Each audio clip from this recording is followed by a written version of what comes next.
Good morning, all. I am Dr. Shravanti, PSC Medical Officer. PSCs అంటే తెలుసా మీకు? మరి మీ సార్ ఇందాక పిఎస్సి అని చెప్తుంటే ఎవరైనా అడుగుతారేమో పిఎస్సి అంటే ఏంటి సార్ అని చెప్పేసి అనుకున్నా. ప్రైమరీ హెల్త్ సెంటర్ అంటే ఏంటి? హెల్త్ అంటే మెడికల్ తెలుసా? మెడికల్ ఆఫీసర్ అంటే తెలుసా? మెడికల్ ఆఫీసర్ అంటే ఏం లేదు, డాక్టర్ అని, అంతే. సో అక్కడ చిన్న చిన్న మీ ఇట్లా స్కూల్లో ఏమవుతుంది నార్మల్గా ఏంటి అంటే అక్కడ ట్రీట్మెంట్ చిన్న లెవెల్లోనే అనమాట. మనకు పెద్ద పెద్ద ఏదో అయిపోతుంది, కిడ్నీ ఇట్లాంటి సమస్యలు ఏది కాదు, చిన్నదనమాట. అంటే మన మండలంలో ఉండే స్టూడెంట్స్కి కానీ జనాలకి కానీ ఒక డాక్టర్ అవసరం ఉంటుంది కాబట్టి మనకు ఆ పోస్ట్ ఉంటుంది. సో మెయిన్గా ఏంటి, ఇప్పుడు మీ స్కూల్, ఇప్పుడు నేను డాక్టర్ కదా, డాక్టర్కి ఎందుకు స్కూల్ విజిట్కి రావాల్సి ఉంటుంది చెప్పండి? ఎందుకంటే మీరు మెంటల్గా ఎలా ఉన్నారు, మీ యాక్టివిటీస్ ఎలా అవుతున్నాయి, దానివల్ల మీరు ఏదైనా సఫర్ అవుతున్నారా, యాక్టివిటీస్ వల్ల మీరు బెనిఫిట్స్ పొందుతున్నారా అనేది తెలుసుకోవడం, చెప్పడం కోసం నేను ఇక్కడికి రావడం జరిగింది. మెయిన్గా ఏంటంటే ఇంతకుముందు మీ సార్ చెప్పింది చెలిమి ప్రోగ్రామ్ అంటే ఫ్రెండ్లీ ఎట్లా ఉంటుంది అనేది. సో మనం ఇప్పుడు కొన్ని క్వశ్చన్స్ అడుగుతాను నేను. మీకు ఇక్కడ టీచర్స్ మేల్ టీచర్స్ ఉన్నారు, ఫీమేల్ టీచర్స్ ఉన్నారు కదా, మీరు ఎవరితో ఉన్న అన్ని విషయాలు షేర్ చేసుకోగలుగుతారా? ఫీమేల్ టీచర్స్తో కూడా షేర్ చేసుకోలేరా? ఎందుకు? సరే, మీ స్కూల్లో ఉన్నారు, కరెక్ట్ 10:30 ఆ టైంకి మీకు మెన్సెస్ స్టార్ట్ అయినాయి, చెప్తారా టీచర్కి? చెప్తారా అండి? ఎవరైనా చెప్పాలి. అట్లా మీరు చెప్పకుండా ఉంటే ఇంకా అందరికీ తెలిసిపోతుంది. సో చెలిమి ప్రోగ్రామ్ అంటే ఫస్ట్ అసలు మీరు ఎందుకు ఎట్లా ఇంటరాక్ట్ అవ్వాలి అనేది ఉంటే ఫస్ట్ ఆఫ్ ఆల్ మనము భయం అనేది తీసేయాలి. ఇప్పుడున్న దాంట్లో, ఇప్పుడున్న మన జనరేషన్లో మనం మెన్సెస్ వస్తే భయపడడం అట్లాంటిది ఏం చేయొద్దు. ఇంతకుముందు ఎట్లుంటుండే, మొత్తం అసలు డేట్ వస్తుందంటే ఇంట్లో ఫాదర్కి అన్నయ్యకి కూడా తెలిసేది కాదు. అమ్మలో ఏదో సీక్రెట్గా అదేదో పెద్ద తప్పు అనేలాగా క్రియేట్ చేసేవాళ్ళు. ఇప్పుడు కూడా ఎవరినైనా ఇంకా రాగానే డేట్ వస్తే బయట కూర్చోబెట్టడం అట్లా ఏమన్నా జరుగుతున్నాయా ఊర్లో? అట్లాంటివి అనేవి ఇప్పుడు లేవు, ఇక్కడ కూడా లేవు. ఏదో కొన్ని ప్లేసెస్లో అట్లా ఉన్నాయేమో మనకు తెలీదు. సో మెయిన్గా మెన్స్ట్రల్ హైజీన్ అనేది చాలా ఇంపార్టెంట్. మనం ఎప్పుడు కూడా క్లాత్స్ వాడొద్దు. ఇంతకుముందు వాడేవాళ్ళు, అవి ఎట్లా వాడి ర్యాషెస్ రావడము, చాలా మందికి ర్యాషెస్ వస్తుంటుంది. ఇప్పుడు అట్లా అవి రాకుండా కాటన్ ప్యాడ్స్ అనేవి యూజ్ చేయాలి ఖచ్చితంగా. మీకు స్టెయిన్ అయినా, బ్లీడింగ్ అయినా కాకపోయినా ఎవ్రీ 7 to 8 అవర్స్కి చేంజ్ చేసుకోవాలి ప్యాడ్ అనేది. సరే, ఓవర్ నైట్ ఉంటుంది కదా, మరి అది 12 hours అవుతుంది కదా, సరే అప్పుడు కూడా మీరు మధ్యలో లేస్తే గనక మెన్సెస్ ఫస్ట్ 3 days అయితే కంపల్సరీ చేంజ్ చేసుకోవాలి. అట్లయితే మీకు ర్యాషెస్ అనేవి రావు. తర్వాత ఇంతకుముందు ఇప్పుడు ఏంటి, ఇప్పుడు పాతకాలంలో ఒక క్లాత్ పెట్టి దాన్ని ఉతికి ఆరేయడము అట్లాంటివి చేస్తుండే. దానివల్ల ఏంటి, ఆరకపోవడము, ర్యాషెస్. ఇంకెవరైనా క్లాత్స్ యూజ్ చేస్తురా? ప్యాడ్సే యూజ్ చేయాలి, అవి కాటన్ ప్యాడ్సే యూజ్ చేయాలి. ఎవ్రీ 8 hours 7 to 8 hours తీసేయాలి. మెయిన్గా ఏంటి అంటే మన అమ్మకి కానీ మన టీచర్స్కి కానీ మీరు ఖచ్చితంగా చెప్పుకోగలగాలి. స్కూల్కి వచ్చి కళ్ళు తిరిగి పడిపోవడం అట్లాంటివి అనేవి చేయొద్దు, సరేనా? తర్వాత ఇంకొకటి, వాష్రూమ్కి వెళ్ళినప్పుడు కంపల్సరీ నీట్గా క్లీన్ చేసుకున్న తర్వాత హ్యాండ్ వాషింగ్ అనేది చాలా ఇంపార్టెంట్. చేసుకుంటారా? హ్యాండ్ వాషింగ్ టెక్నిక్స్ చాలాసార్లు చెప్పుంటారు కదా, హ్యాండ్ వాష్ వాడతారా? ఎంతసేపట్లో కంప్లీట్ అవ్వాలి హ్యాండ్ వాష్ అనేది? 5 minutes కాదు, అంతసేపు చేసుకుంటావా నువ్వు? 5 minutes, 2 minutes, అసలు యాక్చువల్ 30 to 60 seconds మనం కంప్లీట్ అయిపోవాలి మొత్తం నీట్గా. అంటే 1 minute లోపల మంచిగా కంప్లీట్ చేసుకోవాలి. తర్వాత మీకు ఇక్కడ ఏదైనా ప్రాబ్లం ఉన్నా కూడా మీరు ఈజీగా చెప్పగలగాలి. ఎందుకు భయపడడం? అంతే కదా. టీచర్స్ మీకు ఏదైనా ప్రాబ్లం ఉంది అంటే ఎవరు కూడా వెంటనే కొట్టారు, తిట్టారు. ఫస్ట్ మిమ్మల్ని అర్థం చేసుకుంటారు, దాని తర్వాతనే మిమ్మల్ని ఏదైనా అనడానికి వస్తుంది, అంతేనా? ఇప్పుడు చాలా చూస్తున్నాము. మీరందరూ ఎక్కడి నుంచి వస్తున్నారు? సూర్యాపేట నుంచేనే, మన ఊర్లలో విలేజ్లు, తండాలు ఇక్కడ నుంచి కూడా వస్తున్నారు కదా. ఇక్కడ మీకు ఏంటి అంటే మీకు ఏం తెలీదు. ఈవినింగ్ ఇంటికి వెళ్ళిన తర్వాత ఎవరితో మాట్లాడారు, మీ మమ్మీ డాడీ వాళ్ళకి స్కూల్లో జరిగిన విషయాలు ఎంతమంది షేర్ చేసుకుంటారు? అందరు షేర్ చేసుకుంటారా? Very good. అంటే షేర్ చేసుకుంటే ఏంటి అంటే వాళ్ళకు కూడా ఒకటి ఉంటుంది, మనం స్కూల్లో ఎంత ఫ్రెండ్లీగా ఉన్నామో లేకపోతే ఇక్కడ ఇబ్బంది పడుతున్నామా అని చెప్పేసి, అంటే ప్రతి ఒక్కటి షేర్ చేసుకున్నాం అనేది. సో మీరు ఎక్కడ ఇంకా రూరల్ బ్యాక్గ్రౌండ్ నుంచి వచ్చినారు, మొత్తం అగ్రికల్చర్ ఫ్యామిలీయా, ఫార్మర్స్ ఫాదర్స్ అట్లా ఉన్నారు కదా. సో వాళ్ళకి ఏంటి అంటే వాళ్ళకే నాలెడ్జ్ తక్కువ ఉండుంటుంది కదా, ఓన్లీ దాని మీద ఉంటుంది, వాళ్ళు ఏం ఎడ్యుకేటెడ్ కాదు. అట్లాంటప్పుడు వాళ్ళకి ఏంటి అంటే మీరు బాగా చదువుకుని వాళ్ళకు ఒకటి అనేది క్రియేట్ చేయాలి. ఎట్లా, మీ స్కూల్లో చాలా చెప్తారు స్మోకింగ్ అంటే ఏంటి, దాన్ని చేయొద్దు అని చెప్పేసి అంటారు. ఇందులో ఎంతమంది వాళ్ళ ఫాదర్స్ కానీ తాతలు కానీ ఇప్పుడు చుట్టాలు తాగుతారు కదా, అట్లాంటివి ఉంటే వాళ్ళు వెళ్ళి చెప్పగలిగినారు, నువ్వు తాగకు తాత, ఇప్పుడు నువ్వు తాగితే నీకు బాగానే ఉంటుంది, దానివల్ల మనకి ఇబ్బంది అవుతుంది అంటే. స్మోక్ చేసిన వాళ్ళకంటే పక్కన వాళ్ళు ఎఫెక్ట్ అవుతారు. ఇప్పుడు తను స్మోక్ చేస్తుంది, అక్కడే తను ఉంది, ఆ స్మోక్ అనేది బయటకు వెళ్తుంది కదా, అంటే పక్కన వాళ్ళు ఎఫెక్ట్ అవుతున్నారు కదా. అట్లా ఎవరైనా చెప్పిరా, చెప్తే మానేసిన వాళ్ళు ఉన్నారా? తాతలు మానేసిరా, కానీ చాలా వరకు మానేయరు. కాకపోతే ఆ మానేయడం తగ్గించకపోయినా దూరంగా వెళ్ళి స్మోక్ చేసేది అనేది మనం క్రియేట్ చేయాలి. ఎందుకంటే చెప్తా, వాళ్ళు ఒక 60-70 ఇయర్స్ ఉంటారు, వాళ్ళకు ఒక అలవాటు అనేది ఒక 40 ఇయర్స్ నుంచి ఉంటుంది. నువ్వు ఇప్పుడు చెప్పగానే వాళ్ళు మానేయరు, ఎవరైనా అంతే, ఎవరి ఫ్యామిలీలో అయినా అంతే. ఎప్పుడు వాళ్ళకి ఏదైనా హెల్త్ ఇష్యూ వస్తే తప్ప మానేయరు. రాకముందుకు ఏంటి అంటే కంప్లీట్గా మాన్పించకపోయినా ఇంట్లో తాగకపోవడము. మీ చెల్లి ఇంత ఉన్నారు మీరు, మీ చెల్లి ఇంకా చిన్న ఉంటుంది, తమ్ముడు ఇంకా చిన్న ఉంటారు, వాళ్ళకి ఈజీగా స్ప్రెడ్ అవుతాయి అనమాట. ఎందుకు, వాళ్ళకి అప్పుడప్పుడే వ్యాక్సిన్స్ వేస్తుంటారు. ఇమ్యూనిటీ అంటే మనకి ఏదైనా జ్వరం వచ్చిందనుకో మనం దాన్ని ఎట్లా తట్టుకుంటాము అనేది ఇమ్యూనిటీ అనమాట, రోగ నిరోధక శక్తి. ఇమ్యూనిటీ అనేది మీకు ఉంటుందిగా, మీకు వర్డ్స్ ఉంటాయా ఇమ్యూనిటీ అంటే ఏంటి అనేది. సో వాళ్ళకి తక్కువ ఉంటుంది కాబట్టి దూరంగా వెళ్ళి స్మోక్ చేసుకోండి అని చెప్పండి. ఈరోజు వెళ్ళి మీరు ఎవరైతే చెప్పిండ్రో మళ్ళీ కూడా మీ తాతలకి ఫాదర్ వాళ్ళకి మీరు తాగండి, మీరు ఏమన్నా చేసుకోండి. నాన్న వాళ్ళని మాన్పించడానికి ట్రై చేయండి, తాత వాళ్ళని దూరంగా స్మోక్ చేయండి. మన ఇల్లు ఇదైతే ఇంతవరకు ప్రెమిసెస్లో మనకి ఎట్లాంటిది అనేది లేకుండా చేసుకోండి, ఓకేనా.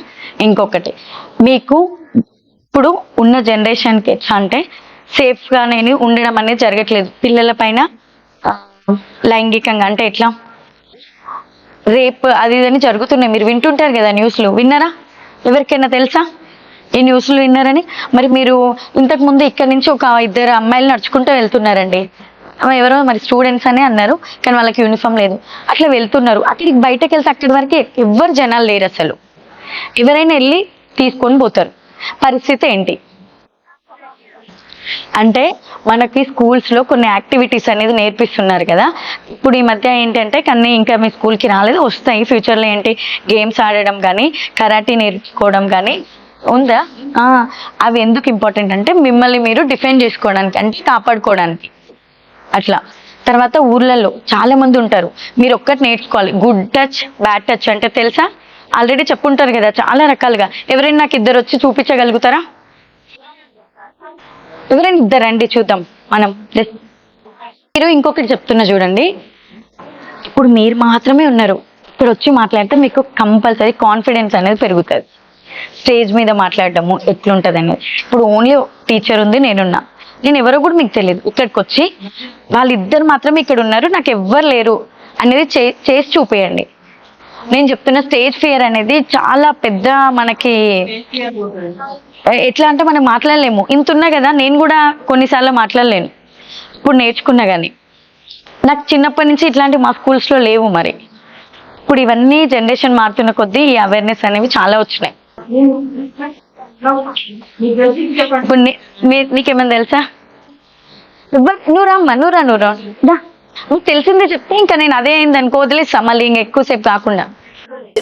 ఇంకా మీకు తెలిసిన ఎవరైనా రావచ్చు కదా, మంచిగా ఉంటుంది. ఇట్లా మనకి ఇట్లాంటిది ఏమన్నా వస్తుందా, ఇట్లా మనకి ఆపర్చునిటీ అనేది? ఒక్కరండి తొందరగా, నువ్వు రా, వీళ్ళ క్లాప్స్ కొట్టండి. సరే చెప్పు, నువ్వు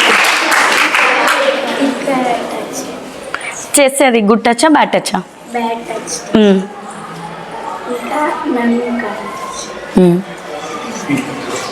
అంతేనా? నీకు తెలిసింది? Good touch, bad touch, good touch, bad touch. Bad touch రండి. ఇప్పుడు మిమ్మల్ని అప్రిషియేట్ చేయాలి, మీకు మార్క్స్ వచ్చినాయి అంటే థ్యాంక్ యూ అండి, ఇట్లా చేయడము ఇట్లా కూడా చేస్తారు. కానీ ఫీమేల్ అని ఇట్లా అని వదిలేస్తే ఓకే, కానీ ఇట్లా అని ఇట్లా ఉంది కదా మనకు లోపల ఇన్నర్స్ని టచ్ చేయడం అదంతా కూడా బ్యాడ్ టచ్. ఇవన్నీ మీకు తెలుసు, అయినా కూడా ఎందుకు చెప్తున్నా అంటే మీరు మర్చిపోవద్దు. మళ్ళీ తర్వాత మాట్లాడుకుంటా ఇట్లా అనడం ఇది కరెక్టా కాదు, ఇట్లా అనడం కాదు. ఇంకా నువ్వు హ్యాండ్ ఏది చెప్పినావు నాకు? Good touch.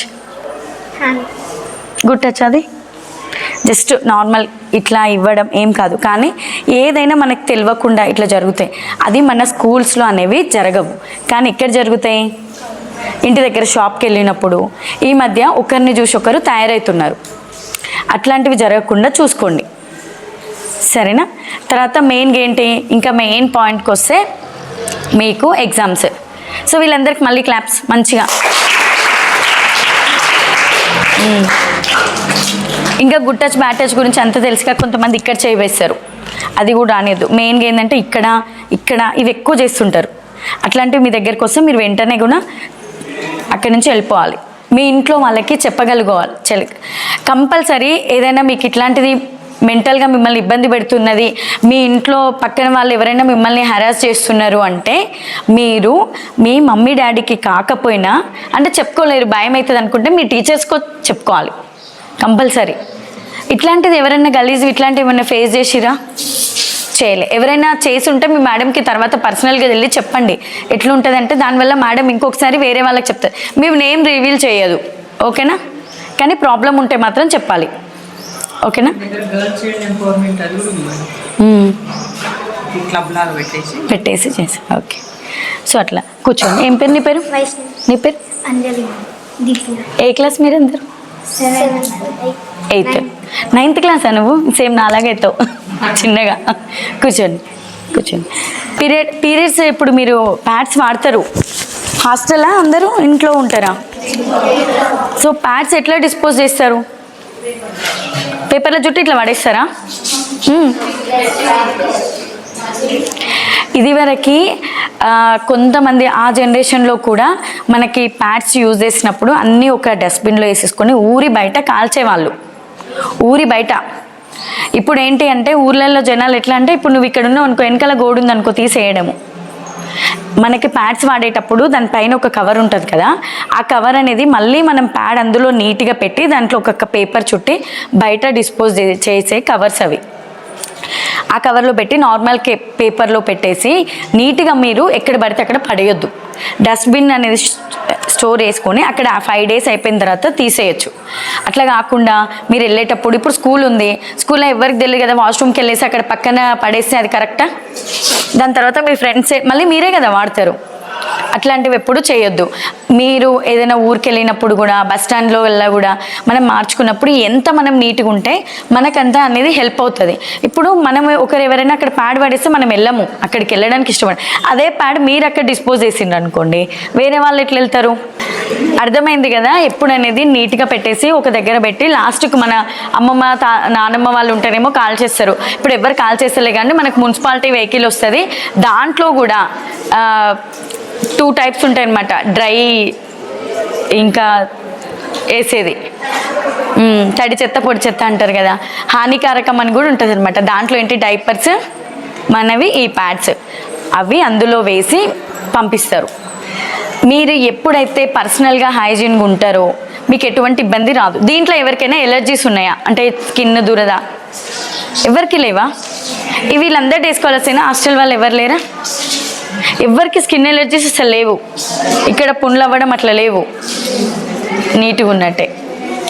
గ్రేట్. ప్యాడ్స్ అది మెన్సెస్ అప్పుడు ఇబ్బంది అట్లా ఉంటుందా? కడుపు నొప్పి ఉంటుందా మెన్సెస్ అప్పుడు ఎవరికైనా? ఎన్ని డేస్ ఉంటుంది? 5 days అనేవాళ్ళు చెప్పండి. కడుపు నొప్పి వచ్చినప్పుడు 5 days ఉంటుంది అనేవాళ్ళు చెప్పండి. 3 days ఉంటుంది అనేవాళ్ళు కిందికి. 1 day ఉంటుంది అనేవాళ్ళు. సో వీళ్ళు మాత్రమే కరెక్ట్. మనకి మెన్సెస్ టైంలో ఓన్లీ 1 day 24 hours మాత్రమే ఫస్ట్ డే పెయిన్ ఉంటుంది. 1 day తర్వాత కూడా మీకు పెయిన్ వస్తుంది అని అంటే మీకు ఇంకేదో ఇబ్బంది ఉన్నట్టు, అంటే పెల్విక్ ఇన్ఫ్లమేటరీ డిసీజ్ అంటారు, బ్లీడింగ్ ఎక్కువ అవుతుంటుంది, అవన్నీ మీరు చెప్పినవన్నీ రాంగ్. కంపల్సరీ మాకున్న గైడ్లైన్స్ ప్రకారం కూడా మనకి 1 డే ఉంటుంది. ముందు ఫుల్ ఇక్కడ పొత్తి కడుపు నొప్పిలు ఇవ్వడము, క్లాట్స్ పడడము, గడ్డలు పడతాయా ఎవరికైనా? గడ్డలు పడతాయి. నువ్వు జాగ్రత్తగా ఉండాలి. ఎప్పుడు అట్లా పడితే ఒకసారి వెళ్ళి గైనకాలజిస్ట్ దగ్గరికి వెళ్ళి చూపించుకోవాలి. ఓకేనా? 1 డే పెయిన్ ఉంటుంది. దానికి మనము కంపల్సరీ టాబ్లెట్ వేసుకోవాల్సిన అవసరం లేదు, కానీ వేసుకున్నా కూడా ఎటువంటి సైడ్ ఎఫెక్ట్స్ అనేవి ఉండదు. ఓకేనా? మనకి పెయిన్ కిల్లర్ దొరుకుతుంది. మజిల్ అసలు ఏంటి, మనకి మజిల్ ఇట్లుంటుంది కదా, ఇట్లా అయిపోతుంది పీరియడ్స్ టైంలో.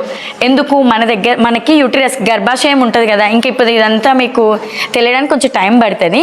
ఆ గర్భాశయం లోపల మనకి ఎండోమెట్రియం ఉంటుంది. అక్కడ మనకి మన అసలు బ్లడ్ ఎక్కడి నుంచి వస్తుంది అంటే, అక్కడ ఎక్సెస్గా ఫామ్ అయిన మనకి మొత్తం చెడు రక్తం అంటారు కదా, కానీ అక్కడ చెడు, కానీ బయటకు వస్తే అది చెడు రక్తం అంటే కాదు, అది మంచిదే. మనకి అది ఎట్లా అంటే ఫిల్టర్ అవుతుంటుంది మొత్తం, మన బాడీలో అది పోతూ ఉంటుంది, మళ్ళీ కొత్త బ్లడ్ వస్తుంటుంది, మళ్ళీ అది మనకి షెడ్ అయిపోతుంటుంది. చెడు రక్తం కాదు, చెడు రక్తం అది చెడు రక్తం అని ఎవరు అనొద్దు, అది మంచిదే. మనకి హెల్తీగా ఉండడం కోసమే అది హెల్ప్ అవుతుంది. డేట్ రావడం నెల అందరికి వస్తుందా? అందరికి వస్తుందా? సరే, ఇప్పుడు 18 years బిలో లోపు, అంటే మనము అయినప్పటి నుంచి 13 to 18 వాళ్ళకి రెగ్యులర్గా అంటే 12 monthsకి 12 times రావాలి. అట్లా కాకుండా 6 to 8 times వచ్చినా కూడా మనకి ఎటువంటి ప్రాబ్లం ఉండదు. మేడం ఎవరైనా మనకి 3 months రాలేదు, 2 months రాలేదంటే ఓకే, వాళ్ళకి పంపించడం హాస్పిటల్కి ఓకే, కానీ 12 times అనేది కంపల్సరీ ఏం కాదు. 18 years పిల్లల్లోపు 2 monthsకి ఒకసారి వస్తే చాలు. 3 months కంటే మొత్తానికి 6 to 8 times వచ్చిందంటే భయపడాల్సింది ఏమీ లేదు. కానీ మీకు కొన్ని సిమ్టమ్స్ ఉంటాయి, ఎట్లాంటివి, హెయిర్ ఫాల్ అవ్వడం, లావు ఉత్తుగా లావ్ అవ్వడం ఉంటుంది కదా, అట్లాంటప్పుడు మెన్సెస్ 3 months 4 months అయితే థైరాయిడ్ టెస్ట్ అనేది చేయించుకోవాలి. దానివల్ల ఏంటి అంటే ఇనిషియల్ స్టేజ్లోనే మనకి ఎటువంటిది ప్రాబ్లం రాకుండా చూసుకోవడం కోసం అనేది ఉంటుంది అనమాట. ఓకేనా? సో ఇవన్నీ అయిపోయిన తర్వాత మీకు ఇప్పుడు ఏమైనా డౌట్స్ ఉన్నాయా లేదా అంటే హెల్త్ పరంగా చెప్పండి, తర్వాత మనం ఎగ్జామ్స్ గురించి మాట్లాడుకుందాం. మెయిన్గా ఏంటి, మనకి మెన్స్ట్రువల్ హైజీన్ ఒకటి, జనరల్గా ఇప్పుడు అబ్బాయిలు మగవాళ్ళతో ఎట్లుండడం అనేది ఒకటి, మన ఇంట్లో వాళ్ళకి స్మోకింగ్ ఆల్కహాల్ తగ్గించాలి. మీకు అందరికీ వ్యాక్సిన్స్ వేసిండ్రా? ఏ లేదా? వ్యాక్సిన్స్ అంటే తెలుసా, చిన్నప్పుడు ఏఎన్ఎం ముఖం వచ్చి ఓరల్ డ్రాప్స్ ఇస్తుంది, కరోనా వ్యాక్సిన్, అవన్నీ వచ్చినాయి. మీకు ఇందులో ఇంకెవరైనా చిన్న పిల్లలు మీకంటే చాలా చిన్న చెల్లి తమ్ముడు 5 years లోపు వాళ్ళు ఉన్నారా? ఎవరు లేరు. సరే, వాళ్ళకి కూడా వ్యాక్సిన్స్ అన్నీ వేయించాలి. ఇప్పుడు మీరే పెద్దోళ్ళు అంటే మీరు ఎంత రెస్పాన్సిబిలిటీ ఉండాలి, మీకు అన్నీ తెలుస్తున్నాయి అన్నప్పుడు కదా, అవన్నీ చూడాలి. ఇప్పుడు మీకు జనరల్గా ఏదైనా డౌట్స్ ఉంటే నన్ను ఒకసారి అడగండి, తర్వాత మనం ఎగ్జామ్స్ దగ్గరికి వెళ్దాం. మీరు చెప్పాలి, మీకు చాలా డౌట్స్ ఉన్నాయని నాకు తీసుకొస్తే మీరు ఎవరైనా మీ డౌట్స్తో నన్ను కన్ఫ్యూజ్ చేయాలి. మీరు అసలు అరే డాక్టర్ గారు వచ్చింది కానీ ఆమెకి ఏం తెలియలేదు అన్నది క్రియేట్ చేయాలని చూస్తున్నాను నేను. మీ టీచర్స్ ఉన్నారు కదా, మీ టీచర్స్ కాదు, జస్ట్ మీ ఫ్రెండ్స్ అట్లా అనుకోండి. ఓకేనా? వైట్ బ్లీడింగ్ అంట, ఓకే డన్, చెప్తా. ఇంకా వెరీ గుడ్ క్వశ్చన్. చెప్పాలంటే ఈ ఏజ్లో అసలు వైట్ బ్లీడింగ్ అవ్వచ్చా అవ్వద్దా అనేది చాలా ఇంపార్టెంటే మనకి. ఇంకా ఏమన్నా ఇంకా అడిగితే ఓకే సార్ చెప్తా. చెప్పమ్మా. మంత్లీ 2 times, ఓకే చెప్తా. ఇంకా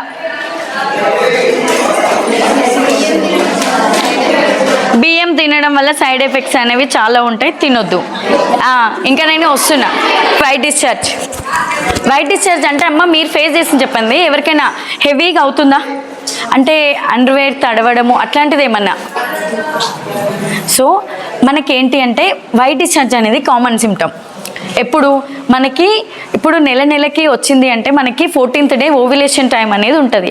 అంటే ఏంటి, మనం ఫర్టిలిటీ అవ్వడానికి ఎగ్ అనేది రిలీజ్ అవుతుంది కదా, ఎగ్ రిలీజ్ అవుతుంది. అదేంటి, పెద్దగా అయిన తర్వాత మనకి స్పర్మ్ కలిసినప్పుడు మళ్ళీ పిల్లలు పుట్టడానికి, మీకు ఆల్రెడీ బాటనీ జువాలజీలో 8th 9th పిల్లలకి వస్తుంటుంది దీని గురించి. సో మనకి ఎగ్ అనేది రిలీజ్ అయ్యే టైంలో మనకు కొంచెం వైట్ డిశ్చార్జ్ అవుతుంది. అది కామన్ సిమ్టమ్, ఎటువంటి ప్రాబ్లం లేదు. దానివల్ల మనకు అండర్వేర్ తడుస్తుంది, కొన్నిసార్లు ప్యాడ్స్ పెట్టుకునేవాల్సి వస్తుంది. అట్లాంటివి ఏమన్నా ఉంటే కంపల్సరీ గైనకాలజిస్ట్ దగ్గరికి వెళ్ళి చెక్ చేసుకోవాలి. మ్యాక్సిమం ఈ దగ్గర ఏంటి అంటే మనం హైజీన్గా ఉండకపోవడం వల్ల వచ్చే ఛాన్స్ ఉంటుంది. తర్వాత మెన్సెస్కి 5 daysకి ముందు కూడా కొంతమందికి వైట్ డిశ్చార్జ్ అవుతుంది, అది కూడా కామన్ ప్రాబ్లం. ఓకేనా. ఎప్పుడైతే మీ డైలీ ఇప్పుడు మెన్సెస్ అయినా అంటే బ్లీడింగ్ అయినా వైట్ డిశ్చార్జ్ అయినా మన డైలీ యాక్టివిటీస్ చేసుకునే అంటే ఎట్లా మనం స్కూల్కి వెళ్ళి కూర్చోగలుగుతున్నాం, మనకు మెన్సెస్ ఉన్నాయి, వైట్ డిశ్చార్జ్ అవుతుంది, స్కూల్లో నువ్వు కూర్చున్నంత వరకు ఏం కాదు. కానీ నువ్వు కూర్చోలే, ఇంకా నీ వల్ల అవ్వట్లేదు, స్కూల్లో కూర్చోకపోవడం కానీ, లేకపోతే ఇంటికి వెళ్ళి చదువుకోవడం నీ వల్ల అవ్వట్లేదు, లేకపోతే ట్రావెలింగ్ చేయడం నీ వల్ల అవ్వట్లేదు అంటే మన డైలీ యాక్టివిటీస్కి ఎప్పుడైతే డిస్టర్బ్ అవుతామో అప్పుడు కంపల్సరీ డాక్టర్ హెల్ప్ అనేది తీసుకోవాలి. వైట్ డిశ్చార్జ్ కామన్, మెన్సెస్ అనేవి కామన్, కానీ హెవీ అవుతుంది అంటే అట్లా కొన్నిసార్లు ఏంటి అంటే టెస్ట్ చేయాల్సి ఉంటుంది. మ్యాక్సిమం మీకు అంత దాకా కూడా రాదు, నీట్గా ఉంటే అవి ముందుగానే మనం చేసుకోవచ్చు. ఓకేనా. సో ఇప్పుడు ఇంకో నెక్స్ట్ ఏంటి, మెన్సెస్ 2 times రావచ్చా అని అడిగినావు. 2 times అనేది రావద్దు. ఎందుకు, మనకిప్పుడు రావాల్సిన దానికంటే ఎక్కువ బ్లీడింగ్ అవుతున్నట్టే కదా. కానీ చూడండి రావద్దు, కానీ మనం ఫస్ట్ అయినప్పుడు ఒక 1 year 2 years దాకా ఇట్లాంటి సమస్యలు వస్తుంటాయి. అవి కూడా కొన్నిసార్లు కామన్గా తీసుకోవచ్చు, అంటే ఏం కాదు. ఇప్పుడు నీ 13 yearsకి ఇప్పుడు అయినావు, మళ్ళీ 15 daysకి అవుతావు, మళ్ళీ 1 monthకి అవుతావు, మళ్ళీ 15 daysకి అవుతావు. ఒక్క 1 year వరకు మీకు ఎటువంటిది ఇబ్బంది ఉండదు. ఎందుకంటే మన సైకిల్ అనేది సెట్ అవ్వాలి కదా, ఒకటేసారి సెట్ అవుతుంది. సైకిల్ అంటే ఏంటి, ఇప్పుడు మన మెన్సెస్ అనేది కొంతమందికి కరెక్ట్ 15th డేట్ వస్తే మళ్ళీ 15thకే వస్తుంది, కొంతమంది 15thకి వస్తే 10thకి వస్తుంది. మళ్ళీ అవేంటి 28 days సైకిల్ ఉంటుంది, 30 days సైకిల్ ఉంటుంది, 45 days సైకిల్ కూడా ఉంటుంది. ఇవన్నీ కూడా కామన్. అంటే ఖచ్చితంగా నెలకి రావాలని ఎవరేం అనుకోవద్దు. కొంతమందికి 45 రోజులకు వస్తుంది. లైక్ మీరు ఎవరైనా నోట్ చేసుకుంటారా, మంచిగా గుర్తుపెట్టుకుంటారా డేట్ ఎప్పుడు వచ్చింది అనేది పెట్టుకోవాలి, చాలా ఇంపార్టెంట్. ఎందుకంటే నీకు ఫ్యూచర్లో నువ్వు వెళ్ళినప్పుడు నీ సైకిల్ అనేది 45 days సైకిలా అంటే ఈరోజు నీకు ఫస్ట్కి వచ్చింది అనుకో, నెక్స్ట్ మే నెలలో నీకు 15thకి వస్తుంది, మళ్ళీ దాని తర్వాత 15 ప్లస్ ఇది మే జూన్ కదా, జూలై 1st వస్తుంది. అట్లా 45 days సైకిల్ ఉంటుంది. ఇవి కొన్ని మాత్రమే కామన్గా తీసుకొని మీ డైలీ యాక్టివిటీస్కి ఎప్పుడైతే డిస్టర్బ్ అవుతారో అప్పుడు డాక్టర్ దగ్గరికి వెళ్ళడం అనేది చాలా ఇంపార్టెంట్. మెన్సెస్ 2 times వస్తే కొన్నిసార్లు అబ్నార్మల్ ఉంటుంది, కొన్నిసార్లు నార్మల్ ఉంటుంది. ఒక 2-3 times వచ్చిన తర్వాత సెట్ అవుతుంది, అయ్యిందంటే ఓకే, అవ్వలేదు అంటే మళ్ళీ కంపల్సరీ గైనకాలజిస్ట్ దగ్గరికి వెళ్ళాలి. కానీ అన్నెసెసరీగా మెడిసిన్స్ ఎవరు డైరెక్ట్ మెడికల్ షాప్లోకి వెళ్ళి తీసుకోవద్దు. కొన్ని ఊర్లలో తండాలు ఉన్నాయి, ఎవరు డాక్టర్ అందుబాటులో ఉన్నారని డైరెక్ట్ తండాకి వెళ్ళి ఇగో బ్లీడింగ్ అవుతుంది అది అంటే మందులు ఇస్తారు. అట్లాంటివి అవాయిడ్ చేయండి, మీరు ఇప్పటి నుంచే అవాయిడ్ చేయాలి. ఓకేనా. నెక్స్ట్ ఇంకా బియ్యం తినొచ్చు, కానీ అసలు ఎందుకు తింటురు, ఇప్పుడు ఈ అమ్మాయి బియ్యం తినట్లే, అమ్మాయి బియ్యం తింటుంది, ఏదో తేడా ఉంటేనే కదా వాళ్ళు బియ్యం అనేది తింటారు. ఎవరికైనా తెలుసా, మీరు కొంచెం చెప్పండి ఏ డెఫిషియన్సీ వల్ల మనకి బలపాలు కూడా తింటారు, దేనివల్ల? టైంపాస్గా. సరే మనందరం టైంపాస్ అనుకుంటాం, ఏదో అలవాటు అనుకుంటాం కదా. మనకి కాల్షియం డెఫిషియన్సీ ఉండడం వల్ల మనకి అనేది బలపాలు తినడం, బియ్యం తినడం అనేది చాలా అలవాటు ఉంటుంది.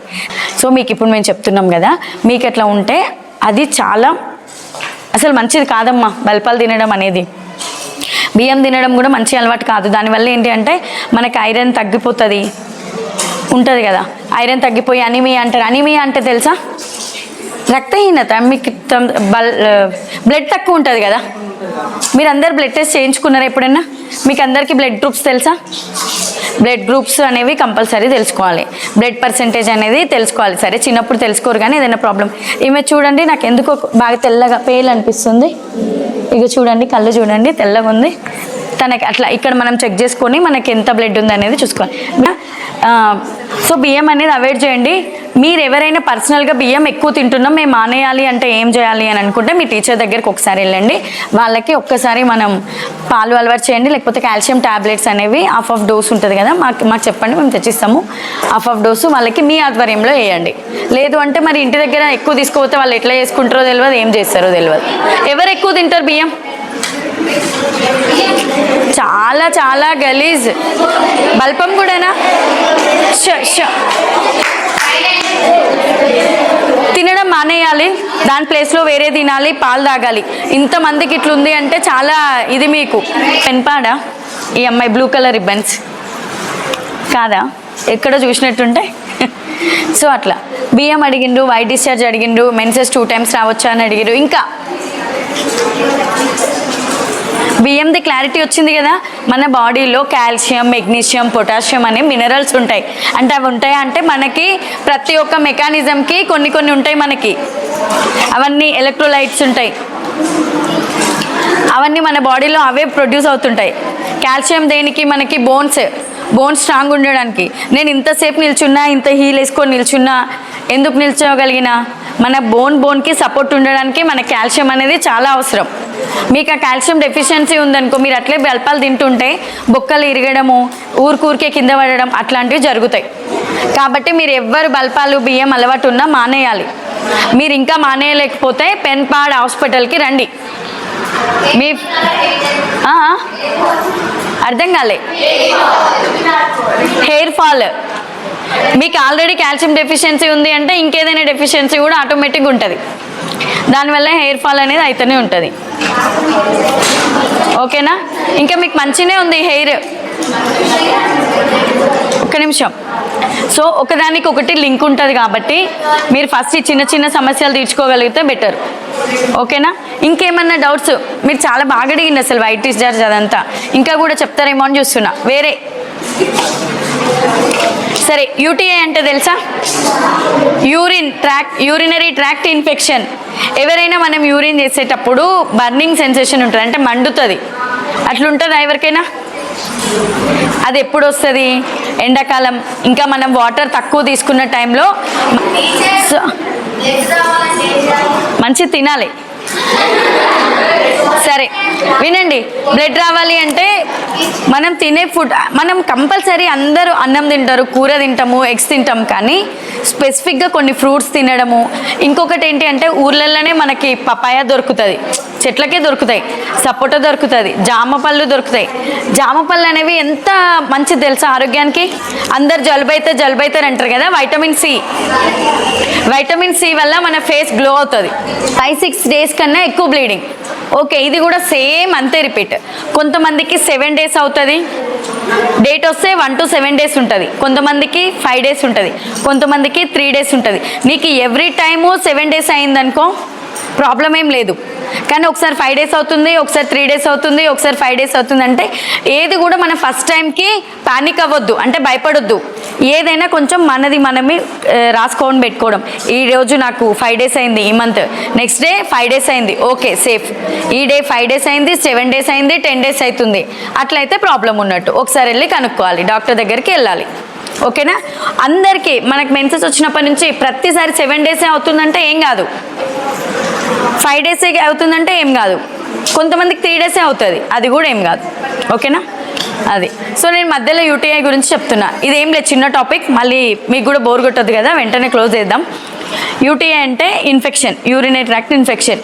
ఈ సమ్మర్లో మెయిన్గా ఏంటంటే మీరు వాటర్ తాగకపోతే, స్కూల్లో ఇక్కడ ఉన్నారు, ఇంటికి వెళ్ళిన తర్వాత యూరిన్ పాస్ చేసేటప్పుడు విపరీతమైన నొప్పి వస్తుంది, మంట మండుతుంది, చాలా ఇబ్బంది అవుతుంది. సో అట్లాంటిది రాకుండా ఉండడానికి మీరు వాటర్ తీసుకోండి. సరే, ఈ చిన్న ఒక టిప్ చెప్దామని నేను చెప్తున్నా. మీకనే కాదు, అమ్మ వాళ్ళ ఇంట్లో పనికి వెళ్తారు, వీళ్ళు వస్తారు కదా, బాగా యూరిన్లో మంట వస్తుంది అంటే మీకు అప్పటికప్పుడు మెడికల్ షాప్స్ సిరప్స్ అనేవి దొరకదు కదా. ఏం చేయాలి తెలుసా? వాటర్, ఒక గ్లాస్ వాటర్ తీసుకొని అందులో 1 tablespoon షుగర్ వేయాలి. Only sugar. ఎవరికైనా తెలుసా? ఇది తెలుసా? వాటర్లో షుగర్ వేసి మిక్స్ చేసి వాళ్ళకి తాపించండి, చాలా టెంపరీగా, అప్పటి వరకు రిలీఫ్ ఉంటుంది. ఇది సమ్మర్లో అందరినీ దృష్టిలో పెట్టుకొని నేను చెప్తున్నా. ఓకేనా? ఇంకేమైనా డౌట్స్ ఉన్నాయా అమ్మా? చెప్పాలి. కూల్ డ్రింక్స్ తాగొద్దు, అంతే. ఎక్కువ తాగితే ఏమవుతుందంటే మీరు వినుంటారు కదా, బోన్స్ చాలా. నేను చెప్తున్నా, నాకు తెలిసి కూల్ డ్రింక్స్ మీద నాకంటే ఎక్కువ అవేర్నెస్ అనేది మీకే ఉండుంటుంది. మనకు తెలిసి అది తాగొద్దు అనేది. కూల్ డ్రింక్స్ అనేది అవాయిడ్ చేయండి. ఎండాకాలంలో కొబ్బరి నీళ్ళు, ఓఆర్ఎస్ ప్యాకెట్స్ అవి తాగండి, సరిపోతుంది. సో ఇంక ఇది జనరల్ టాపిక్స్ క్లోజ్ అనుకుంటున్నా. మీ ఎగ్జామ్స్ టాపిక్స్లోకి వెళ్ళు. సరే, మీవన్నీ వదిలేసండి. ఏజ్ రిలేటెడ్ ప్రాబ్లమ్స్, అవి పింపుల్స్ అనేటివి, అవన్నీ కూడా ఏజ్ రిలేటెడ్ ప్రాబ్లమ్స్. నాకు కూడా ఉన్నాయి కదా, సో అవేం కాదు. మీరు ఇంకా టాపిక్స్ మార్చి మనం ఎగ్జామ్ టాపిక్లోకి వెళ్ళిపోదాం. ఓకేనా? హెల్తీగా ఉండాలంటే మీరు డైలీ తినేవి, నేను తినొద్దు అని ఏది చెప్పను, కానీ మనము తినే దాంట్లో ఇప్పటి నుంచి మీరు క్వాంటిటీ అనేది తగ్గించుకుంటూ, అంటే డైలీ ఇంత అన్నం తింటామా మనము, తినంగా ఇంత అన్నం తింటాం. మన కెపాసిటీ ఏంటి, మన స్టమక్ కెపాసిటీ ఇంత ఉంటుంది, ఇంతే అన్నం తినాలి. కానీ ఇంత తిన్నాం అనుకో ఎట్లా హెల్తీగా ఉంటాం, ఆయాసం అవుతుంటుంది కదా. కాబట్టి మనం ఏంటి అంటే అన్నంలో ఇప్పటి నుంచి చెప్తున్నా, రైస్ తింటారు కదా, సరే మీకు ఎంత కావాల్సినంత రైస్ తినండి, దాంట్లో కూర క్వాంటిటీ అనేది పెంచాలి. కర్రీస్ మంచిగా కలుపుకొని తినాలి, అన్ని కూరగాయలు తినాలి. సో మీరు ఎవరు తినరు, హెల్తీ లైఫ్ స్టైల్ రాదు. క్యారెట్ తింటారా, బీట్రూట్ తింటారా? సరే చెప్తా, మీరందరూ ఫ్రూట్స్ అనేవి తినాలి, మీరందరు ఫ్రూట్స్ తినాలి అని అందరు కొనుక్కునే స్తోమత ఉంటుంది ఉండదు కదా. నేను చెప్పినట్టు పపాయ ఊర్లో దొరుకుతుంది, సపోటాలు దొరుకుతాయి, జాంపళ్ళు దొరుకుతాయి, ఇంకా బత్తాయి పళ్ళు కూడా కొందరికి దొరుకుతాయి, మ్యాంగోస్ కూడా దొరుకుతాయి. సీజనల్ ఫ్రూట్స్ అన్నీ కూడా మంచిగా మనం హ్యాపీగా తినొచ్చు. మనం ఇప్పుడు తినకపోతే 15 years తర్వాత ఏం తినలేము. మీరు తినండి, కానీ మీకు అవి పడుతున్నాయా లేదా, కొంతమందికి మామూలుగా పడదు, స్టమక్ అప్సెట్ అట్లాంటిది. మీకు ఇబ్బంది కానంత వరకు మీకు సీజనల్ ఫ్రూట్స్ అనేవి బాగా తినండి. ఈ ఏజ్ నుంచే డైటింగ్ అనేది చేయడం అనేది పిచ్చ మూర్ఖత్వం ఇంకా. ఓకేనా? నువ్వు కంపల్సరీ ఫ్రూట్స్ తిను హెల్తీగా ఉండాలంటే. ఎప్పుడు తింటావు? కనీసం మన డైలీలో ఒక్క ఫ్రూట్ అయినా తినాలి. బనానా అయినా అయ్యుండొచ్చు, ఏదైనా. ఎవరైనా తింటారా ఒక్క ఫ్రూట్ అయినా? వెరీ గుడ్, అట్లా కంటిన్యూ చేయండి, అయిపోతుంది. ఎగ్జామ్ టెన్షన్స్ అవుతున్నాయి, ఎగ్జామ్ టెన్షన్స్. సో నా ప్రాబ్లం ఒకటి చెప్తాను. నేను ప్రతి ఎగ్జామ్కి వెళ్ళే ముందు, రేపు తెలుగు ఎగ్జామ్ ఉంది, ఎల్లుండి ఇంగ్లీష్, మా 10th తెలుగు ఎట్లా పాస్ అవ్వాలి, నేను సపోజ్ 10th అనుకుందాం, 10th క్లాస్ వాళ్ళందరూ ఎట్లా పాస్ అయ్యి ఉంటారు కదా, అసలు ఇంత సబ్జెక్టు మళ్ళీ రేపు ఎగ్జామ్లో నాకు గుర్తొస్తుందా, నేను ఇంత చదివినా నాకు ఎగ్జామ్లో గుర్తొస్తుందా అని అట్లా చాలామందికి అనిపిస్తుంది కదా. మనం చదివింది గుర్తుండదా అనేది చాలామందికి డౌట్ ఉంటుంది కదా. కానీ మీరు ఇప్పుడు 6th నుంచి ఉన్నారు, మీకు గుర్తుండకపోతే మీరు 6th క్లాస్ వరకు వస్తారా? మనకి ఏంటి అంటే ప్రతి ఒక్కరికి టెన్షన్ అనేది ఉంటుంది. అది మనం ఓవర్కమ్ ఎట్లా చేసుకుంటాం అనేది మన సెల్ఫ్ మీద డిపెండ్ అయి ఉంటుంది అనమాట. నాకు కూడా ఉంటుంది. నేను ఎంబీబీఎస్ చదివేటప్పుడు, ఎంబీబీఎస్ అంటే తెలుసుగా ఎన్ని సబ్జెక్ట్స్, మాకు 19 సబ్జెక్ట్స్ ఉంటాయి. అంటే ఇయర్కి 4, 3, 4, 9, దాంట్లో కొన్ని మళ్ళీ డర్మటాలజీ అట్లా అన్నిటి ఉంటాయి. సో మేము అవన్నీ ఇయర్లో 4.5 yearsలో కంప్లీట్ చేసుకుంటాం. అదే మేము పీజీకి ప్రిపేర్ అవ్వాలంటే 19 సబ్జెక్ట్స్ 6 monthsలో కంప్లీట్ చేయాలి. సో మాకెంత స్ట్రెస్ ఉంటుంది. అప్పుడు ఏంటి అంటే మీరు చదివింది మీకు కంపల్సరీ గుర్తుండదు అనేది ఏది ఉండదు. మీరు ఈరోజు ఇట్లా అనిపిస్తుంది, రేపు ఎగ్జామ్ ఉంటుందా, రేపు ఎగ్జామ్ పోయిన తర్వాత మీకు ఏవేవి క్వశ్చన్స్ చదివారో అవి కంపల్సరీ గుర్తొస్తాయి. కానీ దానికంటే ముందు ఏంటి అంటే మీరు ఎగ్జామ్ హాల్కి డైరెక్ట్ వెళ్ళి ఎగ్జామ్ రాస్తారా, ఒక 15 minutes, ½ hour గ్యాప్ ఇస్తారా? గ్యాప్ ఇస్తారు కదా.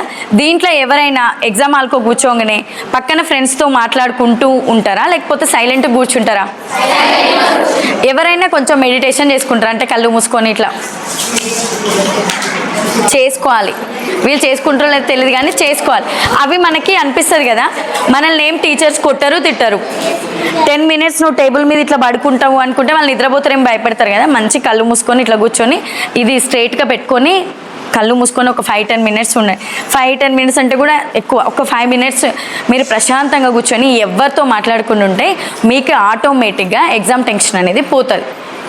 మళ్ళీ ఇంకోటి ఏంటి, మీరు ఎవరు కూడా ఇప్పుడు బోర్డ్ ఎగ్జామ్ రాయట్లేదు అంటే మీ పక్క స్కూల్కి వెళ్ళి రాయట్లేదు కదా, మీకు అలవాటైన టీచర్స్ సార్ వాళ్ళే ఇక్కడ ఉంటారు కదా, ఇంకెందుకు మీకు ప్రాబ్లం అనిపిస్తుందా? అట్లా ఏంటి అని ధ్యానం చేసుకొని కొంచెం యోగా, మెడిటేషన్ లాంటివి చేసుకుంటే ఎగ్జామ్లో అనేది మీరు ఎట్లా ఇన్వాల్వ్ అయ్యారు అనేది చాలా బాగుంటుంది. తర్వాత ఇంకొకటి, మీ ఫ్రెండ్స్లో చాలా టైప్స్ ఉంటారు కదా. ఇక్కడ చదివినవా అంటే నేను చదవలేదు అని చెప్తారు, కానీ వాళ్ళకి ఎగ్జామ్లో మార్క్స్ ఎక్కువ వస్తాయి. అట్లాంటి వాళ్ళు ఉన్నారా మీ ఫ్రెండ్స్ ఉన్నారా? అంటే నువ్వు ఆ టైపా, లేకపోతే నీ ఫ్రెండ్స్ అట్లా చెప్తారా? నీ ఫ్రెండ్స్ అట్లా చెప్తారు కదా. సో అదేంటి అంటే వాళ్ళని ఏం అనొద్దు. ఎందుకు తెలుసా, వాళ్ళు టాప్లో ఉండడానికి వాళ్ళకంటూ వాళ్ళు క్రియేట్ చేసుకున్న అంటే వాళ్ళు అట్లా ఉండాలనుకుంటారు, టాప్లో ఉండాలనుకుంటారు. ఎవరితో మాట్లాడొద్దు, వాళ్ళని పక్కకు దోసేసి టాప్లో రావాలనుకోవడము కరెక్టే, కానీ అది మీ పక్కన వాళ్ళకి ఎఫెక్ట్ పడుతుంటుంది చూడు. అంటే మీరు ఎప్పుడు కూడా వాళ్ళ మీద డిపెండ్ అవ్వద్దు. వాళ్ళు అట్లాంటి వాళ్ళు అన్నప్పుడు మీరు వాళ్ళని వదిలేసేయాలి. మీకు అర్థమవుతుంది కదా, ఇంకా కూడా వాళ్ళు చదవట్లేరు, కంపల్సరీ మీ ఫ్రెండ్ చదవట్లేదు నేను చదవను, మా ఫ్రెండ్ చదువుతుంది నేను చదువుతుంటా అనేది మనం ఎప్పటికైనా వదిలేసేయాలి. ఇక్కడ అందరికీ మార్క్స్ బాగానే వస్తాయా? ఎవరికైనా ఏ సబ్జెక్టు మనకు టఫ్ అనిపిస్తుంటుంది? మ్యాథ్సా? మ్యాథ్స్ అంటే ఎంతమందికి ఇష్టం? మనకి మ్యాథ్స్, సైన్స్, సోషల్ అనేవి చాలా ఇంపార్టెంట్. మనకి తెలుగు, హిందీ, ఇంగ్లీష్ తర్వాత ఈ 3 సబ్జెక్ట్స్ ఉంటాయి. కానీ మనకి ఈ లాంగ్వేజెస్లో మనకి బై మార్క్స్ అనేవి రావు. కానీ సైన్స్, సోషల్ వీటిలలో వస్తాయి. వీటి మీద మీరు ఎక్కువ కాన్సన్ట్రేట్ చేయాలి. మ్యాథ్స్ రాదు రాదు రాదు అనేది ఎప్పుడు ఉండదు. ఎందుకు రాదు? మనందరం ఒకటే కదా. తనకు వచ్చినప్పుడు నీకెందుకు రాదు అంటే మనం చదవము. మనకి ఫస్ట్ ఆఫ్ ఆల్ ఆ సబ్జెక్ట్ అంటే భయం చూడంగానే ప్రాబ్లం ఎట్లా చేయాలంటే కాదు. దానికి కూడా ఈజీ ప్రాసెస్ ఉంటుంది కదా. ప్రతి ఒక్కదానికి ఫార్ములా అనేది ఉంటుంది కదా. నాకు మ్యాథ్స్ అంటే చాలా ఇష్టం ఉంటుండే. నేను ఎంపీసీ తీసుకొని నేను బీటెక్ సైడ్ వెళ్ళిపోదామంటే మా ఇంట్లో వాళ్ళు నన్ను సైన్స్ తీసుకోమన్నారు. కంపల్సరీ డాక్టర్ చదవాలి అన్నారు కాబట్టి నేను ఈ ఫీల్డ్లోకి రావాల్సి వచ్చింది. సో ఆ ఫార్ములాస్ అనేవి గుర్తుపెట్టుకొని, ఇంకొకటి మీరు ఒక 10 క్వశ్చన్స్ చదివిరనుకో, ఎగ్జామ్ వెళ్ళే ముందు మీరు 10 క్వశ్చన్స్ చదివిరు, 10 ప్రిపేర్ అయ్యారు. నైట్కి పొద్దున్న లేసి మీరు చదవాలి. మళ్ళీ ఆ 10 క్వశ్చన్సే చదవండి. అందులోకి వెళ్ళి 2 అయినా రావా, 3 అయినా రావా, వస్తాయి. మిగతావి మీకు కంపల్సరీ తెలిసినవి చిన్నవి వస్తాయి. మీరు అప్పుడప్పుడు క్లాసెస్లో విన్న పాయింట్స్ తోటి మిగతావి కూడా మీరు రాయొచ్చు. ఎప్పుడైనా రివిజన్ అనేది చాలా ఇంపార్టెంట్. ఎగ్జామ్ వెళ్ళే ముందు మీరు నైట్ చదివినవే చదవాలి, కానీ కొత్తవి తీసుకొచ్చి మార్నింగ్లో చదివినవంటే నీకు అసలు గుర్తుండవు. ఎవరైనా వస్తారు వచ్చి, అరే ఈ క్వశ్చన్ వచ్చిందంట తెలుసా, ఇది వచ్చిందంట మా సార్ వాళ్ళు అన్నారు, అది ఇది అన్నారనుకో, అయినా సరే వదిలేసేయండి. ఆ టైంలో నువ్వు చదవగలుగుతావా? 5 మినిట్స్లో నీకు టెన్షన్ ఎక్కువ అవుతుంది కదా. ఇవన్నీ మీకు తెలుసు, నేను ఏది చెప్పాలని కాదు కదా, మీకు అందరికి తెలుసు కదా. అట్లాంటివి టెన్షన్ లేకుండా ఎగ్జామ్ రాయండి. ఫస్ట్ రాగానే ఎవరితో మాట్లాడొద్దు, మెడిటేషన్ చేయండి. పక్కన వాళ్ళ గురించి ఎప్పుడూ పట్టించుకోవద్దు. మనకి కాంపిటీషన్ అనేది ఇంపార్టెంట్, కానీ కాంపిటీషనే ఇంపార్టెంట్ కాదు. ఓకేనా? కాంపిటీషన్ ఉండాలి. నేను ఫస్ట్ రావాలి, నేను డాక్టర్ కావాలి, ఇంజనీర్ కావాలని ఉండాలి. కానీ ఆమెలాగా ఉండాలి అనేది ఉండొద్దు. వాళ్ళలాగా ఉండాలి, వాళ్ళతో కంపేర్ చేసుకోవాలనేది అవసరమే లేదు.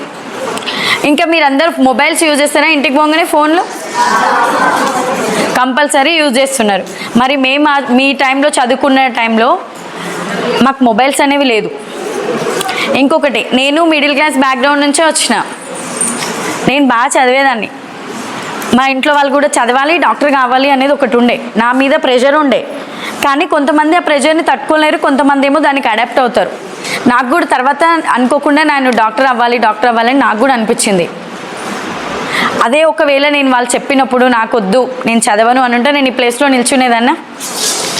అప్పుడు ఏంటి అంటే, మన పేరెంట్స్ ఏం చెప్పినప్పుడు నిజంగా నీకు అది ఇష్టం ఉంది లేదు అని అంటే, నీకు ఇష్టం లేదు అంటే వెంటనే డెసిషన్ చెప్పకండి. కొంచెం ఆలోచించు. మీ పేరెంట్స్కి కూడా మీరు కన్వే చేయాలి. ఇంకా మీరు ఏం చిన్న పిల్లలు కాదు, అప్పట్లాగా ఏం తెలియట్లేదు అన్నట్టు కాదు. మీరు ఫోన్స్ చూస్తారు, టీవీ సీరియల్స్ చూస్తారు, అక్కడిక్కడ జనాలు మాట్లాడుకునేవి వింటారు.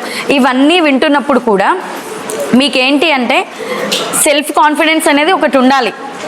చెప్పాలి, నేను బైపీసీ తీసుకుంటా అంటే బైపీసీ తీసుకుంటా. మీ పేరెంట్స్ వచ్చినప్పుడు చెప్పగలగాలి. ఇంకొకటి, రీసెంట్గా మా అక్క వాళ్ళ పాప 10th క్లాస్ అయిపోయింది, ఇప్పుడు ఫస్ట్ ఇయర్ అయిపోయింది. నాతో వచ్చి బైపీసీ తీసుకుంటా అంటే మేము ఉండి వద్దు, సెటిల్ అవ్వడానికి టైం పడుతుంది, వద్దు ఎంపీసీనే తీసుకో అని మేము చెప్పినాం. ఆమె ఏమన్నది, లేదు నేను మ్యాథ్స్ చేయను, నాకు బైపీసీనే ఇష్టం అని చెప్పింది. తర్వాత ఏమైంది, ఆ గ్యాప్లో రిజల్ట్ వచ్చి ఆ గ్యాప్లో ఇంకా కాలేజ్కి వెళ్ళక ముందు ఒక హాస్పిటల్కి వెళ్ళింది. అంటే వాళ్ళ తాతకి బాగాలేదు హెల్త్ అని చెప్పి హాస్పిటల్కి వెళ్ళింది. ఆమె వెళ్ళి లోపల నుంచి బయటకు వస్తుంటే ఒక పెద్ద యాక్సిడెంట్ కేసు అంట, ఫుల్ బ్లడ్, అంబులెన్స్ నుంచి కేసు దిగింది. ఆమె వితిన్ సెకండ్స్లో డెసిషన్ మార్చుకుంది. మా పాప, నేను బైపీసీ తీసుకోను, నేను డాక్టర్ అవ్వను, నాకు కంపల్సరీ ఎంపీసీ తీసుకుంటా అని చెప్పేసి ఆమె ఎంపీసీ తీసుకుంది. మేము కూడా ఒకవేళ ఫస్ట్ మా అందరికి ఎంపీసీ ఇష్టం కాబట్టి మేము ఒకేసారి ఆమెను సరే అని చెప్పేసి వదిలేసినాం. అదే మేము ఒకవేళ బైపీసీ తీసుకోవాలనుకుంటే ఆ సిచ్యువేషన్ని ఎక్స్ప్లెయిన్ చేసేవాళ్ళము. లేదు అది మంచిది, నువ్వు డాక్టరే అవ్వాలి అని చెప్పేవాళ్ళము. సో అది చెప్పాలి అంటే మనకంటూ పైన ఎవరైనా ఉండాలి. మీరు ఇప్పుడు ఏంటి అంటే మీ అన్నయ్యలు ఒక్కళ్ళు ఉంటే చాలా హ్యాపీ, మీరు చెప్తారు. కానీ ఇప్పుడు మీరు మీ పేరెంట్స్కి చెప్పగలగాలి, మీ వాళ్ళకి మీరు కన్వే చేయాలి అనే ఉద్దేశంతో నేను ఇవన్నీ చెప్పడం జరుగుతుంది మీకు. ఓకేనా? ప్రతి ఒక్కదానికి కొంచెం భయపడొద్దు, అందరితో మాట్లాడాలి. మీరు మాట్లాడకుండా క్లాస్ రూమ్లో సైలెంట్గా కూర్చుంటే ఎవరు మిమ్మల్ని పట్టించుకుంటారు కదా. మీరు మళ్ళీ క్లాస్లో యాక్టివ్గా ఉండే పిల్లలకే టీచర్స్ ఎక్కువ మాట్లాడతారు కదా. ఎందుకు మీరు డౌట్స్ అడుగుతారు. ఇందాక కూడా టీచర్ కొంతమంది నేమ్స్ చెప్పింది ర్యాండమ్గా లేవండి అని. అదే మీ అందరి నేమ్స్ టీచర్ నోట్లోకి వెళ్ళి వస్తే ఎంత బాగుంటుంది. నేను చెప్తున్నా అని కాదు, నేను చిన్నప్పటి నుంచి బాగానే చదివేది, ఒక్కసారి కూడా నాకు సార్ కొట్టడం అట్లాంటి లేదు. 10th క్లాస్ టైంలో నన్ను మా హెడ్ మాస్టర్ కొట్టిండు ఏదో చెప్పకపోతే. నేను ఫస్ట్ అండ్ లాస్ట్ స్కూల్లో దెబ్బలు తిన్నది అదే ఒక్కసారి. దాని తర్వాత నేను ఎంత ఫీల్ అయినా అంటే అసలు నేను దెబ్బలు తినడం ఏంటి అని చెప్పేసి. ఇప్పుడు మీకేంటి స్కూళ్ళలో టీచర్స్ ఎవరైనా కొడుతురా? కొట్టట్లే. కానీ మాకు అప్పుడు పనిష్మెంట్ ఇచ్చేవాళ్ళు కంపల్సరీ. ఇప్పుడు మీకు పనిష్మెంట్ ఇస్తా అంటే మీరు ఇంట్లో వెళ్ళి చెప్పడము, ఒక్క చిన్న దెబ్బ తగిలినా కూడా మరి అప్పుడు టీచర్స్కి భయం అవుతుంది కదా, అవుతుందా అవ్వదా? సో టీచర్స్ అయినా పేరెంట్స్ అయినా ఒక్కసారి మిమ్మల్ని మందలిచ్చిండ్రంటే మీ ఫ్యూచర్ బాగుండడానికే మిమ్మల్ని మందలిస్తారు. ఓకేనా? మీకు ఏదైనా చెప్పిరంటే, అంతేగాని నువ్వు ఏమైనా కోపమా? ఇప్పుడు ఇది తను ఎక్కడి నుంచో వస్తుంది, ఈ టీచర్కి తన మీద కోపం ఉంటుందా? ఉండదు కదా. ఎవరికి ఎవరి మీద కోపం ఉండదు, అందరు మంచిగా ఉండాలనే చూస్తారు. ఫస్ట్ ఆఫ్ ఆల్ ఎగ్జామ్స్, నీకు ఈరోజు 40 మార్క్స్ వచ్చినాయి 50కి, చాలు, నీ కెపాసిటీ అంతే అని గుర్తుపెట్టుకో. నువ్వు తర్వాత 45 వచ్చేలాగా ట్రై చేయి. వచ్చినవా హ్యాపీ, రాలేదనుకోండి సరే నేను 40 మార్క్స్కే చదువుతా 50కి, నాకు చాలు, ఆ లెవెల్లో వెళ్ళాలి. నాలెడ్జ్ ఇంపార్టెంట్, మార్క్స్ అనేవి కాదు, గుర్తుపెట్టుకోండి. సరే నీకు 40 వచ్చినా నెక్స్ట్ 35 వచ్చినాయి అనుకో, దాన్ని రెక్టిఫై చేసుకోండి. ఎందుకు 35 తగ్గినాయి, నా కెపాసిటీ 40 అయితే 35 ఎందుకు వచ్చినాయి, నాది కంపల్సరీ 50కి 40 కెపాసిటీ అనేది ఒకటి పెట్టుకొని ఆ 5 మార్క్స్ దీనికి యాడ్ చేసుకోవాలి. 45 దాకా వెళ్తావా వెళ్ళవా అనేది నీ ఇష్టం. అదిగా నేను 40 పెట్టుకుంటాను అంతే. నాలెడ్జ్ అనేది ఉన్నదనుకో నువ్వు ఎక్కడైనా రాణిస్తావు, ఎక్కడైనా ఏ పనైనా చేయగలుగుతావు. అట్లా కాకుండా బట్టి పడతా, నేను ఈ కాన్సెప్ట్ నేర్చుకోను, ఇదే బట్టి బట్టి బట్టి అన్నావనుకో నీకు ఎప్పటికీ రాదు. నాకు అప్పుడప్పుడు అనిపిస్తుంది, నాకు ఇంకా ఇట్లాంటివి ఏమైనా చెప్పుంటే నేను ఇంకా పీజీ చేయలే, ఎంబీబీఎస్ అయిపోయింది, నాకు రెగ్యులర్ జాబ్ నాకు చాలా చిన్న వయసులోనే వచ్చింది, నేను ఫుల్ హ్యాపీ. కానీ నాకు ఇంకా గోల్ ఏంటి, పీజీ చేయాలంటే మీరు వింటర్ గైనకాలజిస్ట్, సర్జన్, ఆర్థోపెడిషియన్ ఇవన్నీ ఉంటాయి కదా, అవన్నీ చేయాలని ఉంది. కానీ నాకు మధ్యలో ఈ జాబ్ వల్ల టైం వేస్ట్ అయిందన్న ఫీలింగ్ వస్తుంది. ఇట్లాంటి అనేది ఒకటి ఉంటే నేను ఈ పాటికి పీజీకి వెళ్ళిపోయేదాన్ని అట్లా. ఓకేనా? ఇంకా ఎగ్జామ్స్ గురించి ఇంకేమైనా డౌట్స్ ఉన్నాయా? మెయిన్గా మీరు క్వశ్చన్స్ అడిగితే నాకు ఆన్సర్ చేయాలని వస్తుంది, కానీ కామన్ ప్రాబ్లమ్స్ చెప్పండి. ఎగ్జామ్ టైంలో ఉండే కూర్చోవాలి, ఒక్కరు చెప్పండి, మెల్లగా కూర్చొనే చెప్పండి. చెప్పాలి, మీరు బాగా అడుగుతున్నారు, చెప్పండి. ఏమైనా ప్రాబ్లం, ఇప్పుడు ఎగ్జామ్ టైంలో ఇట్లుంటే ఏం చేయాలి, అట్లుంటే ఏం చేయాలి అనేది. సరే బేసిక్ ఇంకొకటి చెప్తా. కొంతమంది నైట్ అవుట్స్ బాగా చేస్తారు, అంటే నైట్ 12 వరకు చదువుతారు, 1 వరకు చదువుతారు. కొంతమంది మార్నింగ్ 4కి లేస్తారు. కానీ ఈ అలవాట్లు అనేది ఆఫ్టర్ 10th స్టార్ట్ అవుతాయి చాలామందికి. ఎందుకు? ఊర్లలో మనం 10th వరకు ఉన్నప్పుడు 10 వరకు చదివి పడుకొని మార్నింగ్ లేచి 6 o'clockకి చదువుకుంటాం కదా. సో ఈ అలవాటు అనేది మీరు ఒకటి బిల్డ్ చేసుకోండి. ఏంటి అంటే, నాకైతే నైట్ అవుట్ చేస్తా, మార్నింగ్ నేను అస్సలు లేవకపోయేది. కానీ ఓవరాల్గా నైట్ అవుట్ చేయకుండా 10కి పడుకొని మార్నింగ్ 4కి లేచి చదివితే చాలా మంచిది. అది మీకు చెప్తున్నా కదా, ఇప్పుడు అలవాటు అవ్వదు టైమింగ్స్ అనేవి, ఎందుకు అట్లా అంటారు. కానీ 10th తర్వాత తెలుస్తుంది. నైట్ 10 వరకు చదివి 6 hours 8 hours స్లీప్ ఉండాలి కంపల్సరీ. మంచిగా 6కి 5కి లేచి చదివితే మన బ్రెయిన్ అనేది చాలా షార్ప్ ఉంటుంది. ఎందుకు? అన్నిటికీ మనకి కొంచెం రెస్ట్ అనేది కావాలి, మన బ్రెయిన్కి కూడా రెస్ట్ కావాలి, మన గ్లూకోజ్ అనేది కావాలి. మనం పడుకున్నప్పుడు చాలా రిలాక్స్డ్గా ఉంటుంది. నెక్స్ట్ డే చదివిన నువ్వు ఏ క్వశ్చన్ అయినా నీకు గుర్తుంటుంది. మళ్ళీ ఆ మార్నింగ్ లేచిన క్వశ్చన్ అనేది మళ్ళీ నువ్వు రివిజన్ చేయకపోతే నీకు రాదు. సో మార్నింగ్ చదవడం అనేది చాలా ఇంపార్టెంట్. మంచిగా చదవండి, నైట్ అవర్స్ అనేవి బంద్ చేసి మార్నింగ్ చదవండి. ఈ ఏజ్లో ఇంకా అందరికీ ఫోన్లు అలవాటు ఉన్నాయి, ఇక నేను చెప్పినా కూడా వేస్ట్, ఎవరు చూడకుండా ఉండలేరు. ఫోన్స్ అనేది తగ్గించి చదువు మీద దృష్టి పెట్టి, మీరు ఇంకా కూడా ఈ వయసులో ఏంటంటే కొంతమందికి బుక్స్ పేపర్ చదివే అలవాటు ఉంటుంది. ఈనాడు బుక్స్లో చిన్న చిన్నవి సిసింద్రిలో పెయింటింగ్, డ్రాయింగ్ అనేది వస్తుంది, అవి కూడా చేయాలి. తెలుసా మీరు? ఎవరైనా చేస్తారో చేయరో తెలీదు, చేయాలి. అవి ఏముంటాయి కదా నీకు మంచిగా, అక్కడ 1 2 3 ఇస్తాడు కదా, 1 2 3 ఇస్తే అట్లాంటివి ఏంటి అంటే మనం ఫిజికల్గా మెంటల్గా స్ట్రాంగ్ అవ్వడానికి అనేది అదొక హెల్ప్ అనమాట. ఇప్పుడు ఓన్లీ 2 minutes నాకు టైం ఇస్తున్నా మీకు. ఎగ్జామ్స్ గురించి ఏమైనా ఉంటే అడగండి. ఇప్పటికీ నేను చాలా టైం తీసుకున్నా మీకు. చెప్పండి, బోర్ కొడుతుందా? చెప్పండి, ఎగ్జామ్ గురించి చెప్పండి. అంటే టెన్షన్ ఎట్లా చేయాలి? ఇప్పుడు మీరు ఇందాక వైట్ డిశ్చార్జ్ అవి అడిగారు కదా, ఇవి చెప్పండి తొందరగా ఫాస్ట్గా. ఏం లేకుంటే క్లోజ్ చేస్తా. ఏమన్నా ఉందా? ఓన్లీ ఎగ్జామ్స్ అంటే ఎట్లా చేయాలి అంటే ఎగ్జామ్లో ఇప్పుడు మీరు ఎగ్జామ్లో నిద్ర వచ్చింది ఏం చేస్తారు? తర్వాత ఎగ్జామ్కి వెళ్ళే ముందు ఎగ్జామ్ అసలు మీరు ఏది చేసినా చేయకపోయినా తిన్నా తినకపోయినా వాటర్ అనేది కంపల్సరీ. వాటర్ బాగా తీసుకోండి. ఇంకొకటి ఎగ్జామ్ మిడిల్లో మీకు ఇది ఎవరికైనా ప్రాబ్లం ఉంటుంది కదా, ఆ క్వశ్చన్ తెలుసు అనుకుంటాం. ఎగ్జామ్ క్వశ్చన్ పేపర్ చూడగానే ఆ క్వశ్చన్ తెలుస్తుంది మీకు. ఎగ్జామ్ రాసేటప్పుడు గుర్తుకు రాదు, ఏం చేస్తారు? ఎగ్జామ్ వదిలేస్తారా? ఆగండి. అప్పుడు ఏం చేయాలి అంటే మీకు మధ్యలో వాష్రూమ్కి వెళ్ళడానికి పర్మిషన్ ఇస్తారా? ఇస్తారు కదా. ప్రశాంతంగా వెళ్ళండి, వాష్రూమ్కి వెళ్ళి రండి, వాటర్ తాగండి, 1 గ్లాస్ ఆఫ్ వాటర్ తీసుకోండి, ఎవరితో మాట్లాడొద్దు. వాష్రూమ్కి వెళ్ళినావా, హ్యాండ్ వాష్, వాటర్ తాగినావు, కూర్చో ఒక 2 మినిట్స్. ఎందుకు నాకు గుర్తుకు రావట్లేదు అని అనుకుంటావు కదా, నీకు అప్పుడు కంపల్సరీ నువ్వు చదివుంటే అది చదవకుండా మనకు అస్సలే రాని క్వశ్చన్స్ ఇవి చేస్తే రావమ్మా. ఓన్లీ మీరు ప్రిపేర్ అయిన క్వశ్చన్స్ మధ్యలో మర్చిపోతాయి, మధ్యలో రాసేటప్పుడు మర్చిపోయినప్పుడు టెన్షన్తో ఉన్నా అప్పుడు మీరు అట్లాంటివి ఉన్నాయనుకో చాలా బాగుంటుంది. ఓకేనా? ఇంకేమైనా డౌట్స్ ఉన్నాయా? సో మీరు కూడా నాకు చాలా కోఆపరేట్ చేసిండ్రు. మీరు ఇంకా డౌట్స్ అడిగితే నేను నెక్స్ట్ టైం ఇంకా ప్రిపేర్ అయ్యి వస్తా అని చెప్పేసి అడుగుతున్నా, కానీ